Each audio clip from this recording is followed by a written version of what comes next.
Corona vaccine बनाने वाली company AstraZeneca ने माना है कि उसकी कोविशील्ड वैक्सीन से बहुत ही रेयर मामलों में ब्लड क्लॉटिंग जैसे टीटीएस के साइड इफेक्ट्स दिख सकते हैं। कंपनी ने ब्रिटेन की एक कोर्ट में यह बात स्वीकारी है। ऐसे में आज हम इसी पर चर्चा करेंगे। कोविशील्ड लगाने वाले हिंदुस्तान में बहुत ज्यादा लोग हैं। ऐसे में समझेंगे कि ये साइड इफेक्ट की बात जो स्वीकारी है, ये इसका मतलब क्या है, खतरा कितना है। क्या जिन लोगों ने वैक्सीन लगा ली है उनको आज तक खतरे की कोई संभावना है, कोई आशंका है। साइड इफेक्ट्स के बारे में दुनिया भर में चिंताएं जो जाहिर की जा रही हैं उनकी भी पड़ताल करेंगे और इस पूरी खबर का पूरा साइड इफेक्ट की पूरी इनसाइड पड़ताल के साथ आपके साथ हाजिर होंगे खास मेहमानों के साथ। मैं हूं दीपक डोभाल, लौट रहा हूं इस छोटी सी रिपोर्ट के बाद।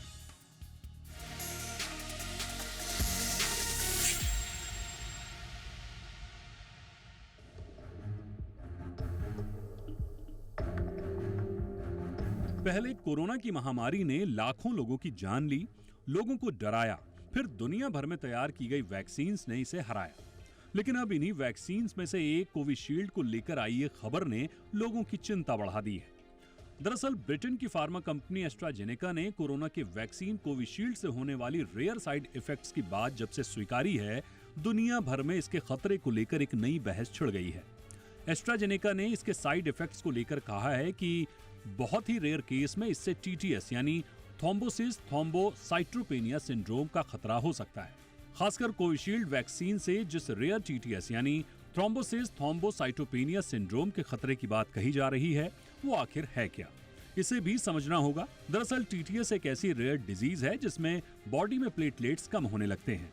साथ ही इसका असर मरीज के दिमाग या दूसरे अंगों पर पड़ने लगता है। इसमें सबसे बड़ा खतरा ब्लड क्लॉटिंग से जुड़ा है, जो हार्ट अटैक, स्ट्रोक की वजह बन सकता है। टीटीएस के लक्षणों की बात करें तो सिर दर्द, सीने में दर्द, सांस लेने में दिक्कतें, पैरों में सूजन के साथ बॉडी में खून के थक्के जमने के निशान इसके कुछ खास लक्षण हैं। कोविशील्ड वैक्सीन की बात करें तो भारत में इसे सीरम इंस्टीट्यूट ने एस्ट्राजेनेका के फॉर्मूले पर तैयार किया। बता दें कि शुरुआती चरण में इस वैक्सीन का 23,000 से अधिक लोगों पर क्लिनिकल ट्रायल किया गया। पहले ट्रायल में इसे 70% तक इफेक्टिव पाया गया। आखिरी और तीसरे चरण के क्लिनिकल ट्रायल के बाद इसे 90% तक असरकारी होने का दावा किया गया। इसके बाद भारत में 16 जनवरी 2021 से इसके वैक्सीनेशन को मंजूरी दी गई। शुरुआत में 2 डोज के बीच कम से कम 28 दिन और अधिकतम 6 हफ्ते का अंतर रखा गया। बाद में 2 डोज के बीच के अंतर को बढ़ाकर 3 से 4 महीने कर दिया गया। एक आंकड़े के मुताबिक भारत में लोगों में कोविशील्ड के करीब 175 करोड़ डोज लगे, जबकि कोवैक्सीन के महज 36 करोड़ डोज। वहीं देश में करीब 7.5 करोड़ डोज कोर्बेवैक्स के इस्तेमाल हुए। इसलिए भारत में भी कोविशील्ड के साइड इफेक्ट्स के खतरे की आशंका जताई जा रही है। बहुत सी ऐसी दवाएं या वैक्सीन होती हैं जिन्हें लेने के बाद बुखार और सिर दर्द जैसे कुछ साइड इफेक्ट्स दिखाई देते हैं, लेकिन इनका प्रभाव लंबे समय तक नहीं रहता, ना ही ये जानलेवा होते हैं। तो क्या कोविशील्ड का साइड इफेक्ट्स भी अगर किसी को होता है तो ये लंबे समय तक नहीं रहता, या रहता है तो कितने दिनों तक, ये समझना भी जरूरी है। साथ ही क्या इसके प्रतिकूल प्रभावों से निपटने का कोई उपाय है, अगर है तो क्या। दरअसल कोविशील्ड को लेकर ये कुछ ऐसे अहम सवाल हैं जिनके जवाब फार्मा कंपनी एस्ट्राजेनेका को देने चाहिए। ब्यूरो रिपोर्ट, जी मीडिया।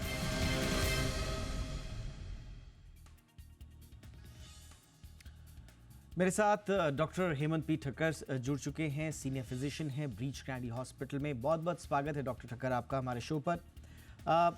सबसे पहले सर आप ही से चर्चा की शुरुआत करेंगे। और जब से टेलीग्राफ ने इसको रिपोर्ट किया है, पूरी दुनिया में इस पूरे मुद्दे पर बहस तेज़ हो गई है सर।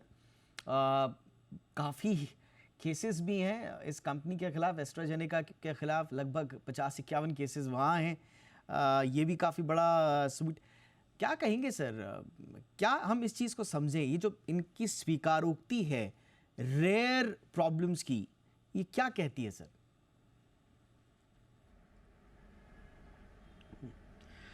ऐसा है कि कोई भी आप मेडिसिन देखो या वैक्सीन देखो, उसके साइड इफ़ेक्ट्स तो होने ही वाले हैं, भले ये वैक्सीन पुराना भी हो या नया हो। नए में उसके साइड इफ़ेक्ट्स वक्त पे मालूम पड़ते हैं, पुराने में साइड इफ़ेक्ट्स जाने जाते हैं। वैसे भी दवाइयाँ भी अगर आप लो तो उसके साइड इफ़ेक्ट्स होते हैं, मगर कितने कॉमन है, कितने लोगों को होता है और उससे क्या तकलीफ़ें होती है। मुझे तो एक ख्याल आता है कि मैं एक ग्लास भर के रखा हूँ एक पेशेंट के सामने और वो पेशेंट कहता है मेरा ग्लास 5% एम्प्टी है या 3% एम्प्टी है, 3%, और मैं कहता हूँ आपका ग्लास 97% भरा हुआ है। आप एक क्षण के लिए रुक के देखिए कि कोविशील्ड ने कितनी जानें बचाई, कितना। अभी तो ये कोविशील्ड देने का बंद हो गया है। ये वैक्सीन के साइड इफ़ेक्ट टीटीएस इतना रेयर है, मगर जब होता भी है तो वो पहले 3, 6 या 12 हफ्ता के अंदर हो जाता है। तो जब इतना वर्ल्ड वाइड, कंट्री वाइड हमारा वैक्सीनेशन हुआ तो कितने केसेस टीटीएस के हमने रिपोर्ट किए और उसमें से मॉर्बिडिटी, मोर्टेलिटी कितनी हुई। हाँ, ये बात है कि एस्ट्राजेनेका ने साइंटिफिकली, हम भी क्लिनिकल ट्रायल्स करते हैं और हर एक क्लिनिकल ट्रायल में अगर पेशेंट छींकता भी है, खांसी भी खाता है, लूज मोशन भी उसको होता है, तो हम नोट कर देते हैं। तो अच्छा है कि एस्ट्राजेनेका ने स्वीकार किया है, जानकारी हमें दे दी है। जब और जो पेशेंट को ये होता है तो ये बड़ी खतरनाक कंडीशन है, मैं ये डिनाई नहीं कर सकता हूँ, मगर रिस्क रिवॉर्ड रेशियो, आपका तो एक बिजनेस चैनल है, तो मैं रिस्क रिवॉर्ड रेशियो की बात करूँगा कि कितना आपको रिवॉर्ड मिला और कितना रिस्क है। उस वक्त जब कोविड का पूरा फैल गया था माहौल, जिसके लिए हमारे पास कोई जवाब नहीं था, जिसके लिए हमारे पास कोई वैक्सीन सिवाय के हमारे लोकल और ये 2 वैक्सीन थे, तो हमारे पास चारा क्या था।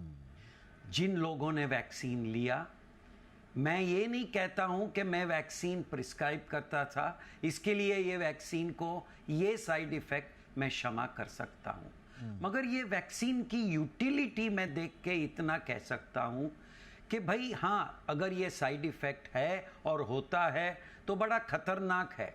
अगली बार अगर ऐसा वैक्सीन किसे देना है तो हमें ये साइड इफेक्ट उनको जान करके उसके बाद ही देना है। मगर कितने ड्रग्स है हमारे बॉडी में कि जो जैसे हम क्लॉट डिसॉल्व करने के ड्रग्स देते हैं, तो उसका ब्लीडिंग का साइड इफेक्ट भी है। बट हमें ये आपने सही बोला सर, बट आपको नहीं लगता है कि से लेना चाहिए? कंपनी की तरफ से ये स्वीकारोक्ति आने में थोड़ा समय लग गया।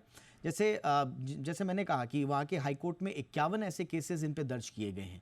उनमें से एक केस को मैं पढ़ रहा था, केट स्कॉट का एक केस है, जो मिस्टर स्कॉट थे, उनकी वाइफ हैं जिन्होंने ये केस किया था। उनका ये कहना था कि मेडिकल वर्ल्ड ने तो बहुत पहले एक्नॉलेज कर लिया था VITT को, यानी कि vaccine induced immune thrombosis with thrombocytopenia, लेकिन एस्ट्राजेनिका ने माना ही नहीं। एस्ट्राजेनिका उल्टा ये कहती रही कि नहीं साहब, हम कैसे मान लें कि ये जैब से हुआ है, ये नहीं हुआ होगा। अब ये स्वीकार कर रहे हैं कि रेयर केसेस में ही सही। तो आपको लगता है कि स्वीकार करने में थोड़ा लेट लगा दी? हाँ, ये बात आपकी सही है कि उन्होंने डिले किया है स्वीकार करने में, मगर हर एक वैक्सीन में थ्रोम्बोसाइटोपिनिया का डर रहता है और यूजुअली साइड इफेक्ट को छापने के लिए थोड़े नंबर्स चाहिए। अभी 51 केसेस में हुए हैं तो वो सिग्निफिकेंट नंबर है। एक आध 2 इजोटेरिक केसेस में हम छाप के नहीं कह सकते हैं, मगर आपकी बात ये मानता हूँ ज़रूर कि उन्होंने स्वीकार करने में शायद थोड़ी देरी की और बताने में थोड़ा ये डिस्क्लोजर डिले किया है। मगर जैसे अंग्रेजी में कहता है, you are bolting the stable after the horse has run away. अभी कोविशील्ड हो गया, एस्ट्राजेनेका का वैक्सीन हो गया, ये साइड इफ़ेक्ट जो होना था वो पहले 2-3 महीने में हो गया। अगर नहीं हुआ है तो आप लकी है, आप वो 0.9% या 0.5% मरीज में नहीं है जिसको ये साइड इफ़ेक्ट हुआ। और एस्ट्राजेनेका अगली बार अपने ये वैक्सीन पे ये लेबल लेके उनको इंजेक्ट करना बहुत ज़रूरी है। ये आपकी बात मैं मानता हूँ। ऑलराइट सर, मेरे साथ कुछ और मेहमान भी जुड़ चुके हैं। Doctor Devendra Kumar Agarwal, additional director cardiology Fortis hospital से। डॉक्टर अग्रवाल, बहुत बहुत स्वागत है। डॉक्टर सुनीला गर्ग हमारे साथ जुड़ चुकी हैं, जानी मानी पब्लिक हेल्थ एक्सपर्ट हैं। डॉक्टर गर्ग, आपका भी स्वागत है मैम। मैम, डॉक्टर गर्ग, आपसे मैं आपकी राय समझना चाहूँगा मैम, ये खुलासा क्या कहता है और क्या आप देखते हैं इसके कोई व्यापक खतरे भारत में? कुछ आपको लगता है कि ज़्यादा व्यापक स्टडीज़ की ज़रूरत है अब इस स्वीकारोक्ति के बाद, या जैसा डॉक्टर ठक्कर कह रहे हैं कि ये VITT तो इसके रिस्क तो रहते ही हैं और वो किसी दवा के साथ भी हो सकते हैं? हाँ, देखिए, पहली बात तो मैं आपका धन्यवाद करना चाहूँगी मुझे इस शो में इनवाइट करने के लिए। वेलकम। और दूसरी चीज़ मैं कहना चाहूँगी कि इस शो के माध्यम से हमें करेक्ट जानकारी देनी है लोगों को। जी। जैसा कि मैं पहले सुन रही थी आपकी चर्चा को, मैं कहूँगी कि ये ऑलरेडी कंपनी ने स्वीकारा है, परंतु आप देखेंगे WHO ने मई 2021 में भी ये डिस्क्लोज किया था और इस वैक्सीन को कुछ कंट्रीज ने बंद भी किया था, जिसमें ऑस्ट्रेलिया भी एक कंट्री थी। और ये हमें याद रखना है कि ये फर्स्ट डोज के बाद हुआ था। आज की तारीख में अगर हम देखें तो हमने 174 करोड़ डोजेस ये वैक्सीन की लगाई हैं। तो आज की तारीख में हमें बिल्कुल चिंतित होने की जरूरत नहीं है, क्योंकि जो वैक्सीन की हमारी आवश्यकता थी, वैक्सीन को हमने इमरजेंसी यूज ऑथराइजेशन दिया था और सभी वैक्सीन को इमरजेंसी यूज ऑथराइजेशन दिया था, क्योंकि वो पेंडेमिक सिचुएशन थी, ताकि हम गंभीर बीमारियों से, हॉस्पिटलाइजेशन से और डेथ से बच सके। सो प्राइमरीली उस टाइम में कुछ जो केसेस आए थे, कुछ कंट्रीज ने इसको बंद भी किया था, परंतु हम अगर भारत की स्थिति आज की तारीख में देखें तो हमें अगर, क्योंकि चिंपैंजी के द्वारा एडिनो वायरस वैक्सीन हम इसको कहते हैं, तो जो ये वैक्सीन बना था उस टाइम के लिए, इसने अपना पर्पस सर्व किया। और हर एक वैक्सीन के, अभी मैं एक्सपर्ट कमेटी मीटिंग से भी आ रही हूँ जो कि वैक्सीन से रिलेटेड है करके, परंतु हम हर वैक्सीन में हम देखते हैं कि उसके कितने माइल्ड साइड इफेक्ट है, मॉडरेट है, सीवियर साइड इफेक्ट है, जो कि ये एक सीवियर साइड इफेक्ट है। सो डेफिनेटली अगर हम कंपनी का जो आप कहते हैं कि उन्होंने माना है, ये बहुत अच्छी बात है, परंतु गुड क्लिनिकल प्रैक्टिस ये कहती है कि आपने जल्दी उसको स्वीकारना चाहिए। परंतु लोगों के लिए मेरा ये मैसेज है कि बेसिकली आप घबराए नहीं, क्योंकि आप 3 डोज ले चुके हैं और आप आज की तारीख में सुरक्षित है Okay. और आप हॉस्पिटलाइजेशन या सीवियर डिजीज से बच चुके हैं। Alright, thank you. बिल्कुल। और देवेंद्र अग्रवाल सर के पास चलते हैं। डॉक्टर अग्रवाल, आपका क्या इस पर टेक है सर? बिल्कुल बहुत ज़्यादा- सहमत हूँ। नमस्कार। मैं जी बिज़नेस को धन्यवाद देना चाहूँगा फॉर कि कोविशील्ड पे जो एक मुद्दा छिड़ गया है उसके ऊपर ये चर्चा करने के लिए। देखो, कोई भी ड्रग, कोई भी vaccine, there is always a risk versus benefit ratio, risk reward ratio. Doctor Thakkar भी उस बारे में डिस्कस कर रहे थे। एंड जो कोविशील्ड इंड्यूस्ड ये TTS, थ्रोम्बोटिक थ्रोम्बोसाइटोपेनिक परप्यूरा है, इसकी इंसिडेंस बहुत कम है। 10 केसेज 1 मिलियन में, उनमें से भी डेथ की रिस्क जो है